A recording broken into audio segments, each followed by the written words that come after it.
এই যে দেখো বড় বড় মাছ আনছি, এখন তুমি এগুলা কুটে রান্না করে খাওয়াও আমাকে। এখন দেখবো তুমি কিভাবে কাটো এগুলা।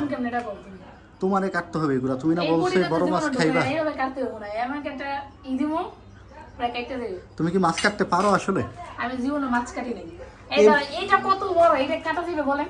এটা কয় কেজি? আপনারা কাটতে পারবেন ঘরে এই বডি দিয়া? এটা কয় কেজি? এটা 9 কেজি প্লাস। এটা কি মাছ বলে এটাকে? এটাকে বল মাছ বলে।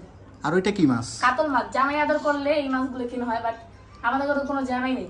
তা আমি আছি না। আরে তুমি ওল্ড হয়ে গেছো, পুরাতন। কেন আমার জন্য রান্না করবা তুমি এখন? হ্যাঁ, আমি এটা তো কাটবো কিভাবে বলো? তুমি জানছো এত বড় মাছ কিভাবে কাটবে? এই যে বডি দিয়ে কাটবে, এখন তুমি কাটবা আর আমি দেখবো। এখন তুমি যেখানে আনছো সেখানে আবার নিয়ে যাও, কেটে নিয়ে এসো। না, এত মাছ কেউ কাটতে পারবে আপনারা বলেন? না, দর্শক দেখবে এখন তুমি মাছগুলা কিভাবে কাটো। আমি মাছ এটা কাটতে পারবো না, দেখি আমি। বাবা, এটা তো আমার থেকে বেশি ওজন। তুমি জীবনে মাছ কাটছো, মাছ কাটতে তো আমি জানি যতটুকু আরো অনেক কিছু প্রয়োজন হয়, আল্লাহ পারতাম না, থাক। কিন্তু ওই প্রয়োজন